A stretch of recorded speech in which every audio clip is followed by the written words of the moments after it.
आपण सध्या कुर्डुडीमधील महिंगडे गल्लीमध्ये आलेलो आहोत. आता इथं तुम्ही बघू शकता हा कचऱ्याचा ढीग आणि हा मुख्य रस्ता आहे.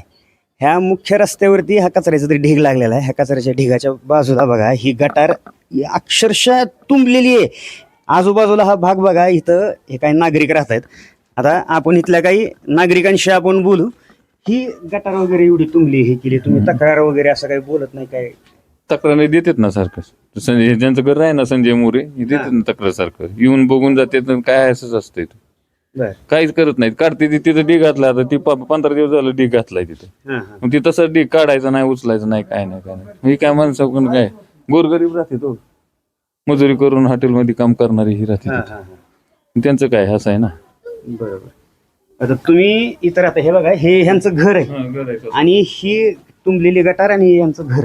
आता ह्यांना विचारू, ह्यांना काय अडचणी येत आहेत ह्या गटारी तुंबण्यामुळे किंवा कचरा वेळेच्या वेळी न काढल्यामुळे?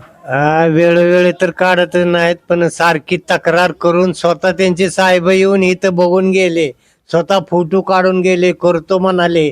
आम्ही सांगितलं की ही गटार तुमती, कारण त्या रोडवरची गटार अशी बांधलेली पडलेली आहे प्रत्यक्षात, त्याच्यामुळं पाणी पुढे सरकत नाही, कचरा हिथंच तुंबून राहतोय असं वारंवार सांगितलं. फोटो सुद्धा काढून नेले त्यांनी, स्वतः करतो म्हणले करत नाहीत. नगरसेवकांना तर 15-20 वेळा सांगितलं, ह्या वार्डच्या असे दोन्ही वार्ड इथं मिळतात. दोन्ही वार्डच्या नगरसेवकाला सांगितलं तरी त्यांनी केलं नाही काम. आमच्या घरात पावसाळ्यात तर अक्षरशः आळ्या येतात, बारक्या बारक्या शेपटाच्या आळ्या. त्याच्यामुळं इथं फार म्हणजे त्रास. डासाचं तर नावच घ्यायचं नाही, ढीग आणि डास. मला आता असं वाटायला लागलंय, इकडे हे ह्यांचं घर आहे आणि ही गटार आहे. आपण काय करू, मुख्याधिकाऱ्यांनी आठवडाभर ह्या घरात राहून दाखवायचं पावसाळ्यामध्ये, त्यावेळी त्यांना जाग येईल की नागरिक मध्ये इथं राहतात. होतात हो. ते गाळ आणि कचरा काढत नाही, त्याच्यामुळे गटर पॅक होता आणि ते चंबरला चंबर फुटलाय तिथं, ते चंबरला अडकलं जात आहे तिथं गटरीनं साफ केल्यामुळं. 2-2 महिने गटरीचा गाळ ती जागेला असं पडून राहतोय, ते रिटर्न जातोय गटरीत पुन्हा. ते काढत दिसं बाहेर ठेवतात, काढून घेऊन जावं म्हणत तर नेत नाही, ते ठेवतात तसंच. आणि पाऊस वगैरे जास्त झाला, पाऊस झाला तर आमच्या वाड्यात पाणी शिरते, वरून सुद्धा पाणी येते आतमध्ये. आणि ज्यावेळेस गटरीची लोक गाळ काढायला येतात करतात, जेव्हा त्यांना आम्ही बोलतो एखादा थोडा कचरा जर जास्त पडले असं तर ते काढा म्हटलं, ते पण काढत नाहीत.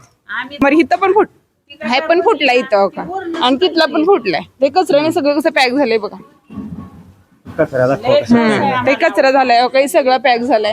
आणि गटरीचं ज्यावेळेस गाळ काढायला माणसं येतात ना, त्यांना म्हटलं नाही आता इकडलं काढले, आता थोडंसं इकडं पण काढा ना. ते नाही, आम्हाला इकडलं सांगितलं, इकडलं नाही सांगितलं असं म्हणतात सर. आणि शेवट अजून कसं म्हणजे ते कोण मुकदम कोण आहेत ना, त्यांना सांगितलं तर ते काय करणार आहेत, आमचं आम्ही परमनंट आहे असं म्हणतात. परमनंट असलं म्हणून काय झालं, आता काम करतात म्हणल्यावर एवढं तेवढं काढणं गरजेचं आहे ना. मग काही फुकट पगारी घेतात का ते, असं म्हणतात सर.